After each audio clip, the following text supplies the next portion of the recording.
Good afternoon. Today is Tuesday, August 13, 2019. Commissioners Court is reconvening the meeting of Monday, August 12, 2019. Item number 4, discuss and take appropriate action on the El Paso County Hospital District's capital and operating budgets for FY 2020 and proposed tax rate. So as we prepare to meet with the hospital district tomorrow, we've been providing them some feedback throughout today on areas of particular interest. Is there anything else specifically the court would like to go over or consider on the hospital's proposed budget? Betsy, will they be responding to what you've asked?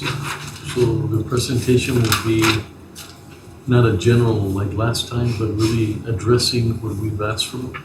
Obviously, we've sent them the information. I don't know how much they'll have compiled tomorrow, by tomorrow.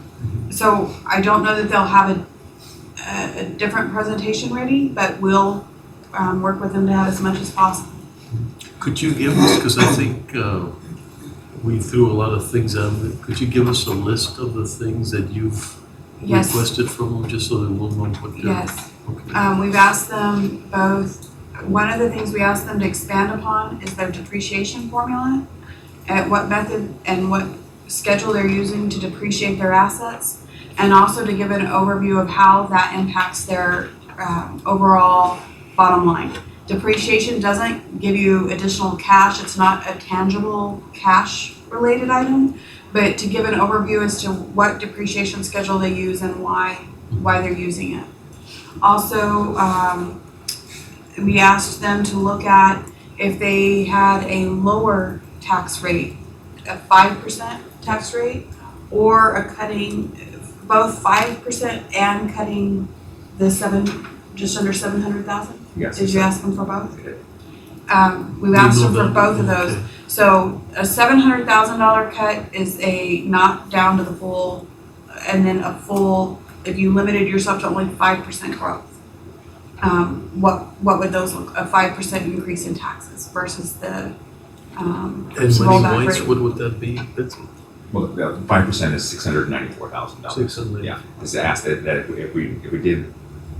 if the court did consider a rate less than the rollback rates being proposed, how would that impact operations? Would it just increase their variance? Could they make some changes that wouldn't impact the revenue stream? Also, what I asked them is, with the tax increases we've seen over the last 7 years, with the projections of revenue growth that we've seen in the last 3 or 4, coming close to break even on this scenario, would it be anticipated in the immediate future that this tax rate, we could expect to cap out and level off and not have to do increases for years to come? And that's we're assuming, some feedback. Betsy, at that point, how would it look without going into your general fund, or?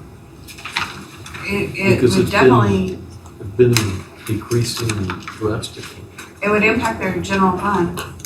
How much, and would they be going forward, how would that impact? And then the last thing I did is, one of the questions you had asked Commissioner Bettis was if they were to have a similar percentage of property tax revenue that the other hospital districts did at 38%, what would that look at from a tax rate perspective? That would be about a 75.5% increase over the current tax rate. It would be right at 47 cents, just like a 10,000% over 47 cents. So it would be a significant increase over time. One of the questions I asked didn't really have to do with conversations with your employees, as far as Wally, when you say, okay, we give our employees a pay increase, when does that take effect? Our first full pay period in October, so typically mid-October is when that pay increase takes impact. Okay, so but they're going to give their employees a pay increase, but not until the fourth quarter. What impact would that have on the overall budget, particularly the general fund? If they did it. If they defer If that. you give it in the first quarter as opposed to the fourth quarter. They said, I asked the same question, it was something like $4.something million. If they were to start at first quarter as opposed to the last quarter. Is that $4 million, was the number for filling the new positions, 300? No, No. it was, Or just the pay and merit? The pay increase for the All- minimum, I think it was bringing them up to $12. Lower than that, yeah. but what was it, 2 million? Yeah, it was Okay, about 2 million. that's for 1 quarter. They're proposing it for the 4th quarter. If it was 2 million, it'd be, right, 8 million. So somewhere close to 6. I'll confirm that.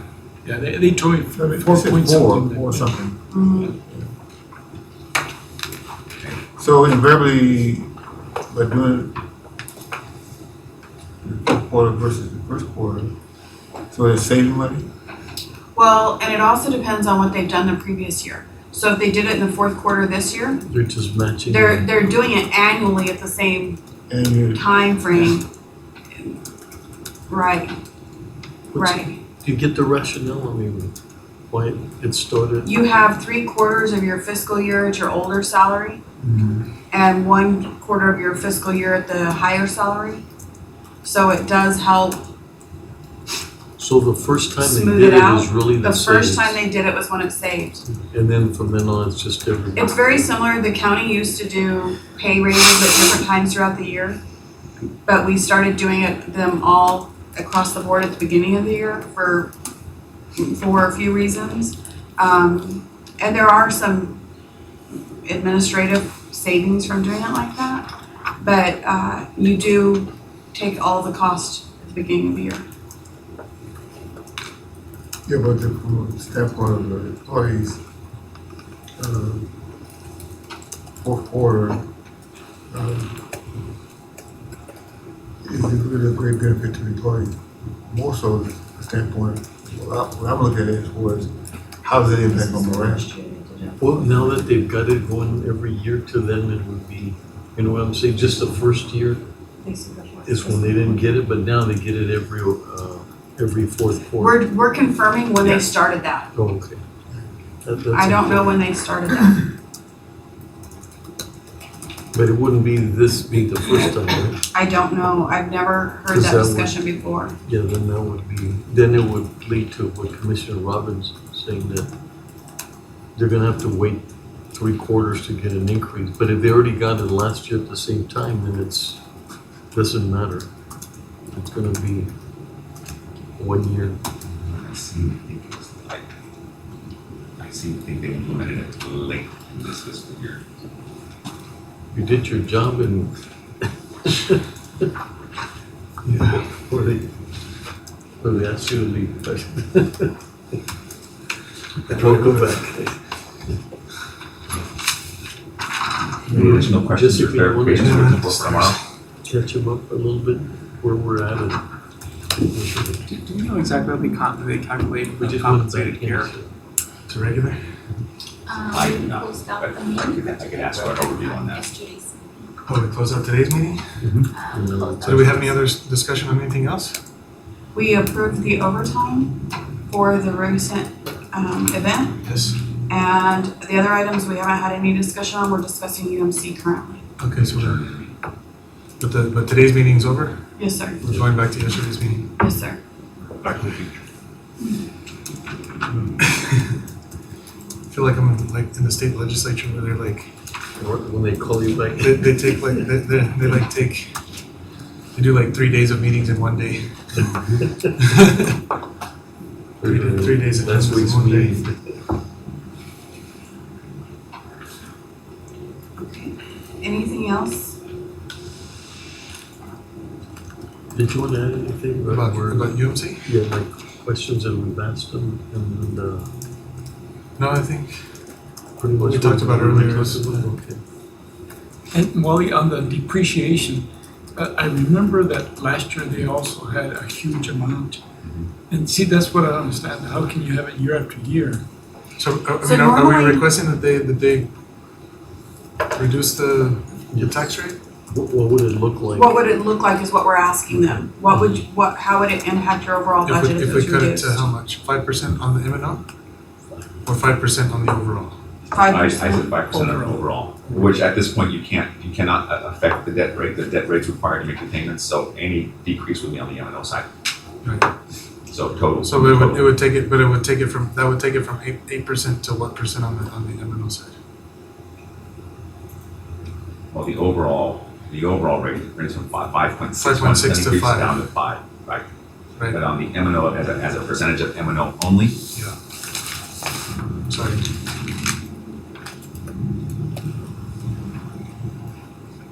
schedule.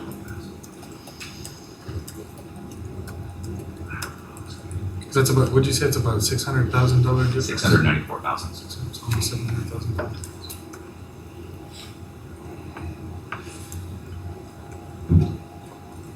Which is really nothing in terms of. It's- How much do they raise per penny?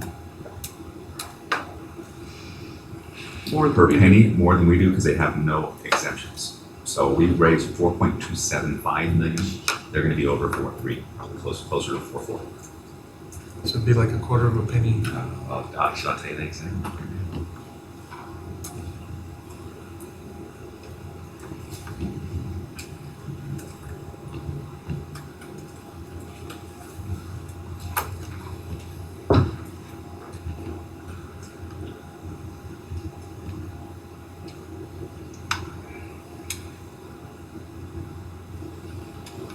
$4.47 million 1.47 million. for every penny. The only reason you have a difference is homestead exemptions. Let's see.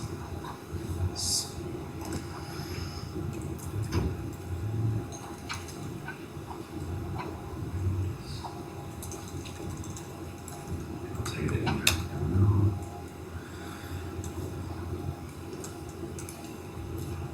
So if you could just tell me what the M&O rate would be and then what the for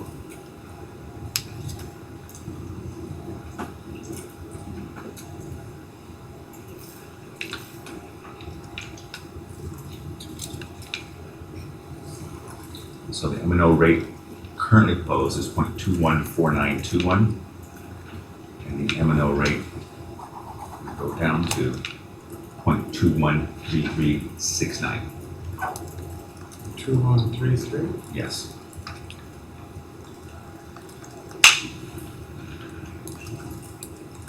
$213369.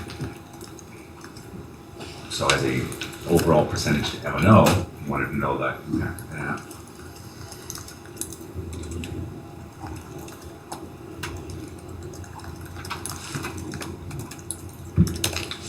A little less than a 1% impact, 0.7% reduction to M&O. So instead of 8%, it would be 7.1%. Well, so the way you all talk about it, I wish it were straight and simple 8% math. It could, because it's not. The 8% calculation is one of 50 some odd lines of tax calculations out there. So it does lower the M&O rate in this instance by 0.7 Best way I can explain it, because it's not pure 8% math. That's like one line of a 50 some odd line calculation.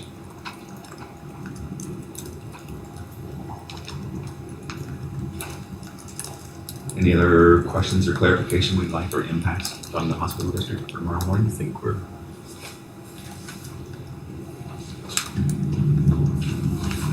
We'll still have opportunities to ask questions after the meeting tomorrow, right? Absolutely. And we're posted For for Friday. Friday as well.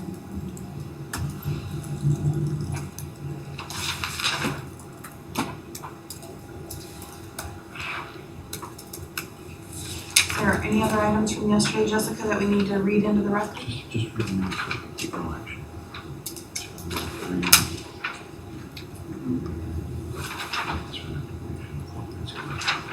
Okay, I'm just gonna read them in for the record.